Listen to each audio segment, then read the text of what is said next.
Welcome to Parallel Session 1A, Publishing Practicalities.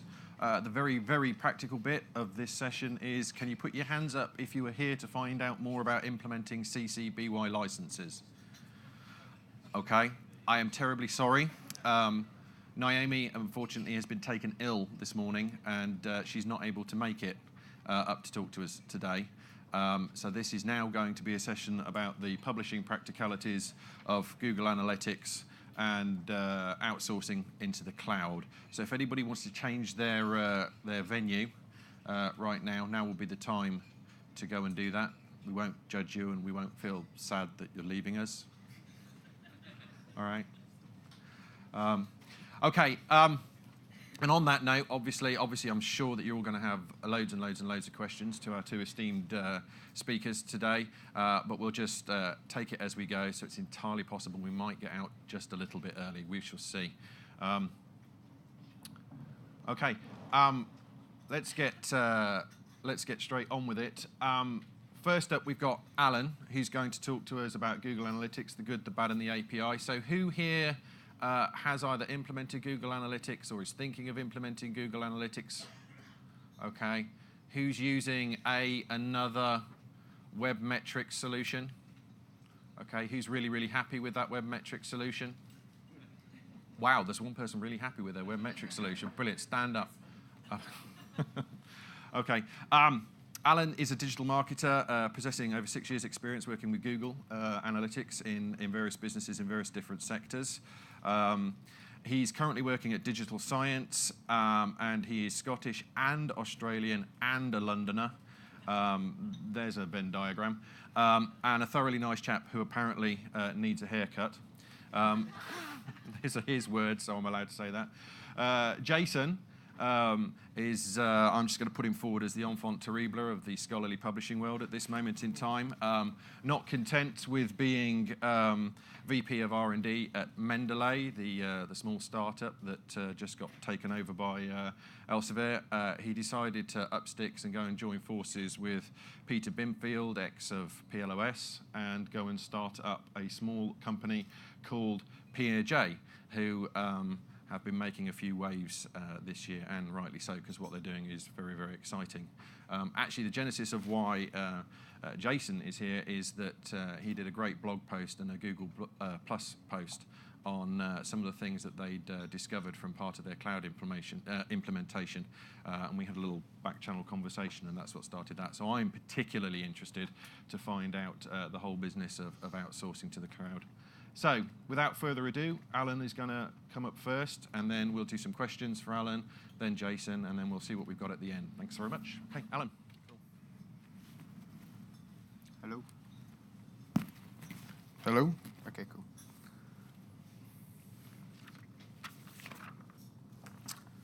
Can you hear me okay? Yeah? Cool. All right, I'm going to be talking today about using Google Analytics. I'm not too sure what level of proficiency everyone's at, so I'm kind of going to assume no prior knowledge and then ramp it up quite quickly to some more advanced stuff. But basically, you should be using your analytics to refine your user experience, and then also improving your marketing experience, your marketing efforts rather. So yeah, my name is Alan Hyman. I'm the Digital Marketing Executive at Digital Science. If you don't know who Digital Science are, we're a technology company who makes software for scientists, academic researchers, institutions, and publishers. My role at Digital Science is I work across the portfolio, advising all of our different companies, startups on digital marketing, and we use Google Analytics across all of our companies. So the reasons why I love Google Analytics is, first of all, it's free. So you can't really complain about something that's free. I say it's free if you exceed something like 10 million page views a month, then you do have to pay. But for the most part, it is free. It's comprehensive, so there is a lot of information in Google Analytics. And if you find a problem on your site, there's not many questions that you can't answer just by digging into Google Analytics. It's the most commonly used Google Analytics tool. So of the 10,000 most popular websites on the net, over half of them use Google Analytics. SMEs, probably about 90% of them use Google Analytics, and any kind of personal sites or blogs, I'd say around 99% use Google Analytics because it is free and it's comprehensive. And as a result of that, there is an expert online community. So there is a wealth of blogs, online training courses, forums, just so much information out there to help you with your analytics. I've never taken any kind of formal training on Google Analytics. I've just read a lot of blogs and used the platform a lot. It's constantly evolving as well. So Google being Google, they're constantly building in new features and upgrading it to give you the most relevant information. And it's very easy to use. So you don't need any SQL skills or advanced Excel skills at all to manipulate the data. You can build dashboards. You can do everything you want without any web development skills. And it's easy to implement. So just a couple of lines of JavaScript, and you're away. So as not to compromise any of the data of digital science, my friend who runs the Welsh gift shop kindly let me use her website to take some screenshots. So if you're in the market for some Welsh gifts, go to welshgiftshop.com. Okay, so this is the first dashboard that you usually see when you log into Google Analytics. And this is the audience overview. So you can see that it gives you some information around the visits, unique visits, page views, the bounce rates, and the average visit duration, that kind of thing. That's all good information, but these are the kind of questions that you should be asking is my traffic going up or down over time, and why? Are the visitors staying? And ultimately, are we getting quality traffic? This is the location screen, so you can see exactly where you're getting your visitors from. So you can see where your potential growth areas are. If you started doing some regional marketing, is that marketing being effective? And for all the slides that I show, the row across the top, you get that information for every single segment. So bounce rate, new visits, average duration, etc. And then that's a nice overlay of the location, so a nice visual. Okay, the technology section. So this gives you an overview of the different browsers, operating systems, and devices that people are using to browse your site. So this is particularly useful if you're going to be doing a new website and you want to know what browsers you need to be testing on. You need to be checking how many people are looking at your website from a desktop or a tablet or a mobile, and then asking, does my website offer a good experience on these devices? And again, if you're building a new site or if you're building a mobile site, what devices should you test on? You get a nice list there of the most popular devices using your website. And this is an example as well of where you can't really use just industry standard information, because usually I would say the most important browser is Chrome. But here you can see by far Internet Explorer is the most popular web browser. I don't know what that says about the Welsh, but traffic sources gives you an indication of where your traffic is coming from and which of your marketing efforts is being most effective. And from an SEO point of view, you can see what keywords people are using to find your website. And referrals, you can see which sites you're getting links from, which again is very important from an SEO point of view, and also from a PR point of view. So if you're getting a lot of inbound traffic from a website, you want to go to that website and see why. Is it a blog? Are they saying positive things, negative things? And then you can respond accordingly. So using your analytics to gain kind of market intelligence as well. And then content. Obviously, arguably the most important thing on your site is what's your most and least viewed content. What's the average time on page? Is there particular pages that are offering a bad user experience and a high bounce rate and a low time on page? You can find out all this information in Google Analytics. And then lastly, conversions. And this is a common mistake that a lot of people do when they're using Google Analytics, is they don't set up goals. for their site. And this is what Welsh Gift Shop looked like before I started working on the site. And it's a flat line of 0 goals. But obviously there were some good things happening on the site.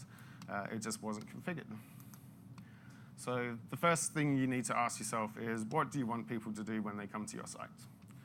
And you can break it into 2 separate sections, macro conversions and micro conversions. An example of a macro conversion is kind of like the big end goal. So if you've got an e-commerce site, it's making a purchase. So it's signing up for an account, it's buying a subscription.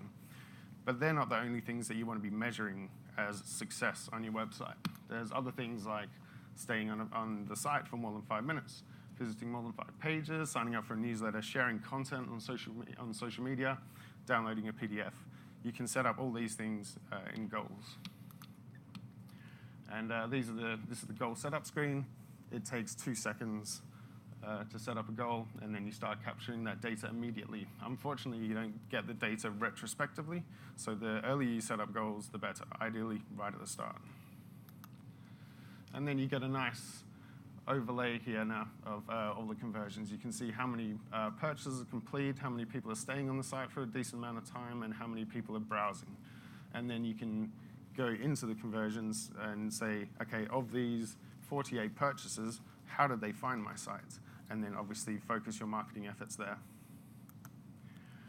And then another neat thing you can do as well is that it's particularly good for an e-commerce site, but goal funnels. So this is a typical goal funnel of a purchase flow. So someone goes to a product page, goes to the cart, they view the cart, they pay, then a purchase is complete. Using the goal funnel visualization, you can see if there's a big drop-off at any point along the purchase flow. So for example, you're getting a lot of people to the payment screen and they're all dropping off. Is there something wrong with that page? Is there something you can do to make that purchase flow easier? Another thing that a lot of people do not do is campaign tracking. And again, the question you should be asking is, which of my marketing campaigns is driving the most conversions? So hypothetically, we're going to say that Facebook is driving the most conversions for the Welsh Gift Shop. And that's great. But you're doing 3 different things on Facebook, and you're kind of clumping them into one. So for example, you've got a fan page that is run by your social media team, and they're doing all the good stuff and kicking out content. But then you're also doing Facebook advertising. And then you've also got your users, just normal people, sharing your content with each other. If you don't have campaign tracking set up, you're lumping all of that traffic into one container, and you don't actually know what's being the most effective.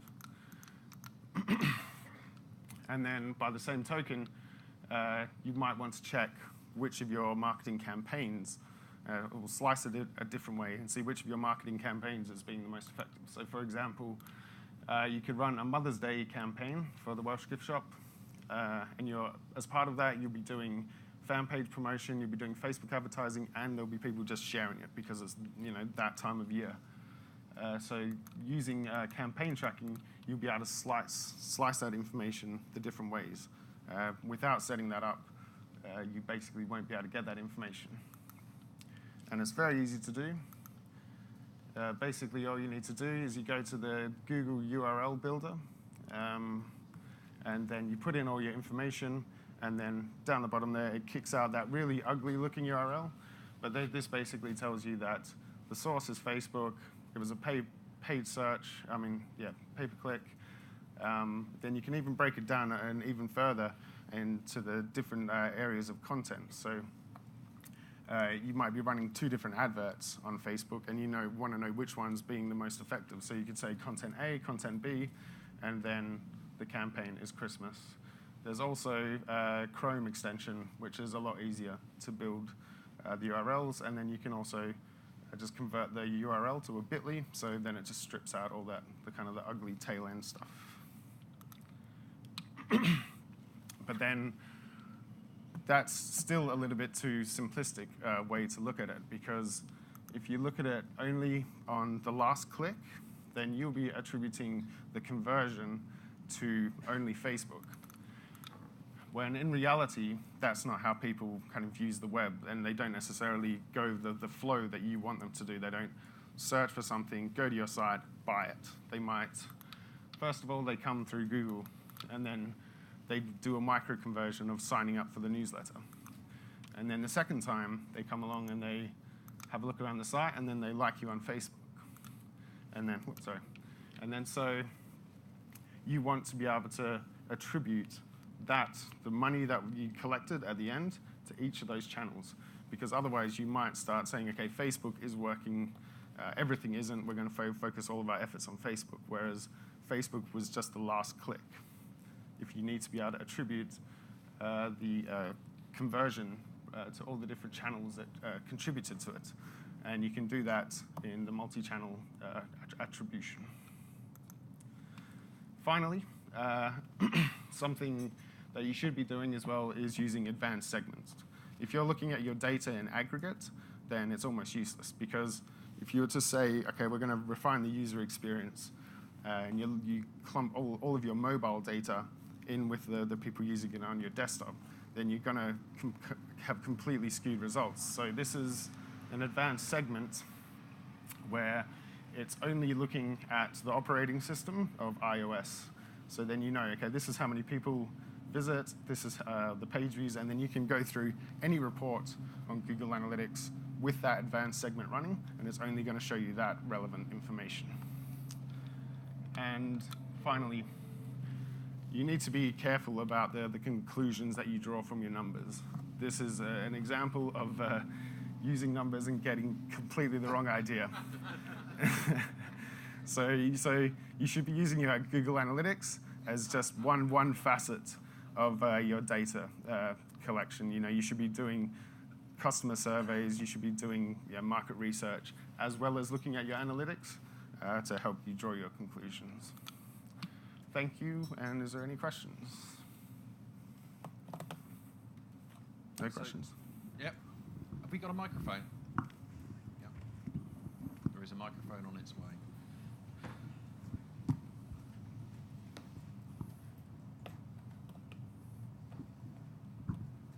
Hi, Alan. Thank you. That was really interesting.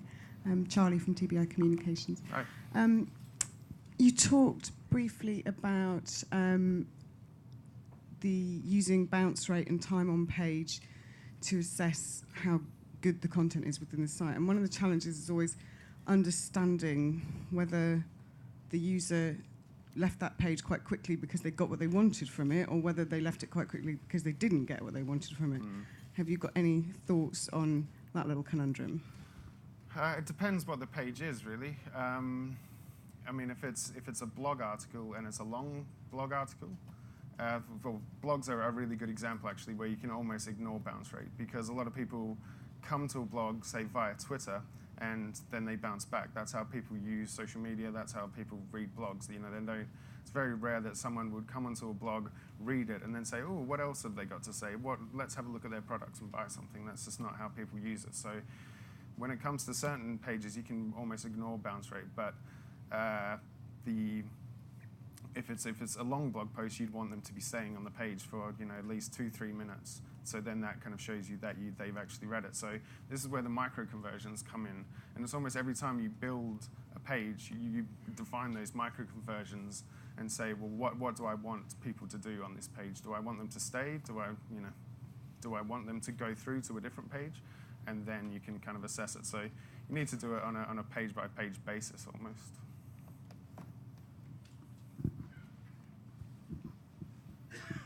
Yep.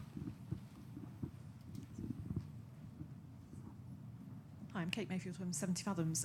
You might not know about these systems. I don't know how new they are, but there's an organisation, for example, called Lead Forensics, and they enable, particularly in business or academic institutions, they enable you to recognise who's visited your site by the IP. Mm-hmm. And I just wondered if you have you done much B2B work and whether you think those services are very valuable, but if you might not know them. Yeah, absolutely. I mean, the Figshare institutional and publisher offering does that as well, and it's very useful. So if you're a publisher and you want to go and sell to other institutions within Figshare, you can get a list of all the people that have visited your institution. So that's absolutely a valuable metric.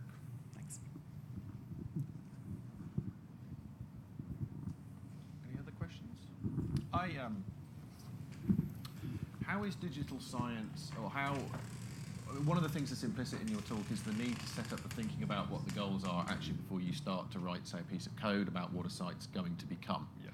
Okay, so one, what was the digital science approach to doing that? Where did it happen, and who were the stakeholders inside the business that were involved in that process?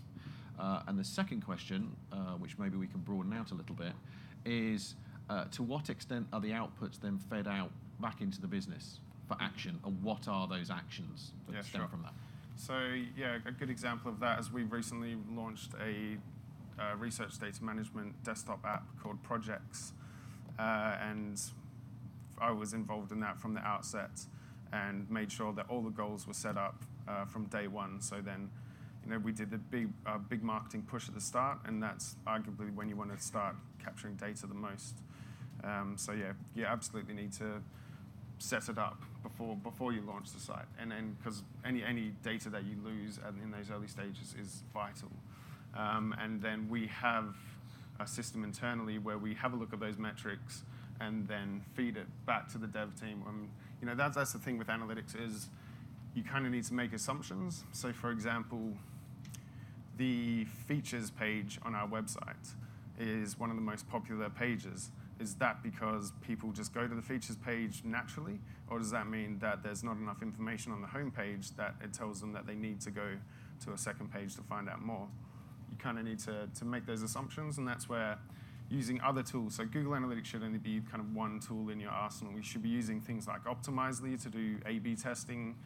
We also use Crazy Egg to do heat mapping to see where people are clicking on your site. So Crazy Egg, I can't bring it up at the moment, but that's a really neat tool where Google Analytics will tell you which pages people have gone to. Crazy Egg will give you a heat map of how people interact with your page. So they might be clicking. For example, on the digital science website, we have a map with our offices on it. And people, it's just a flat image and it does nothing. But we found that people are clicking on the different offices to try and find out contact details. So we're about to implement a new contact page which will give you that information. So that's something that you would never find out in Google Analytics, but you can get that information from other analytics tools. Okay. And so who out there is using Google Analytics at the moment? Put your hands up. Okay. How many of you are using goals and campaign tracking? Okay, so that's interesting. So the people over here aren't, and the people over there are. So to the people over there, okay, anybody over there want to be brave enough to volunteer to stand up and talk a little bit about goals and what their experiences have been for the benefit of the others in the room? Come on, somebody. Nobody? Oh, come on. Somebody. I'll do it, Dave. Go on. There we go. All right. Jake Zarnagar from Silverchair. There's a microphone coming. Yeah, you're good. Jake Zarnagar from Silverchair. Certainly, we found as much as you did that the timing of the goals is important, not after, but before. Yeah. A lot of people want to know things that you could get from goals after the activity has happened. It's very difficult. Sometimes it's possible, but sometimes it's not possible to recreate that information after it happens. So we work with lots of publishers, and we also have things that we want to know ourselves. So we kind of have a mix of goals that there are publisher goals, and the publishers are very, very good that we've seen on their macro goals, as you noted, but a lot of them haven't spent a lot of time thinking of the micro goals of their sites, some of the editorial goals or other smaller site actions. And so that's something I think that is a trend that I think all the publishers should be looking at, is really think about those micro goals now. I think they're pretty well set on the macro goals. And then for us, we set up very particular goals around pieces of functionality that we're testing to see how effective it is. And certainly we found we bring a lot of content to the researcher to try to prompt them to see more and to actually get that next click or to read more. And we tried out a couple of different versions. And our first version was something you see now on sites where read more about this topic or see more articles like this, and we found that no one clicked on that because you don't know what it's going to do. And so then when we actually brought the articles to the page that were the relevant ones, we saw the clicks we saw the goal conversions go way up. And so it was really good to get that feedback on those two different cases to learn. Yeah, exactly. And that's where, a lot of web development is done on gut feel and personal opinion. And you can completely disregard that if you're just looking at numbers and letting your users kind of dictate how it's done. It solves a lot of internal politics if you've got some hard numbers and evidence to back up what you're trying to claim. Right. One of the other things needed there, I suppose, is an agile development process. Yeah. Because I think you're getting feedback from the site, then you're turning that into actionable work to follow on. So I suppose there's more to this than just analytics. It's one part of an entire development process that needs to be adopted. Who is already using agile development methods for their product development? Anybody? Yeah? A few over there. Okay. Who? No, I'm not going to ask the question about whether vendors are being agile or not. Let's not go there. Have we got any final questions? No? Yeah, okay. There's a mic coming down from behind.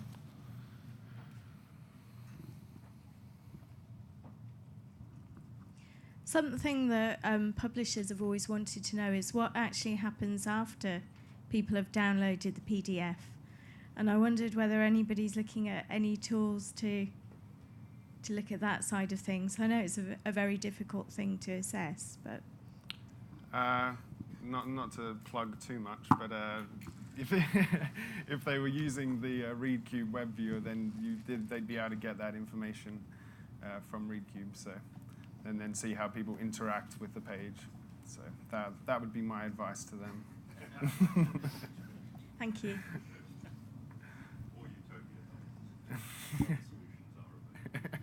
Yeah, other solutions are available. Any more? Going, gone. Alan, thank you very much indeed. Thank you.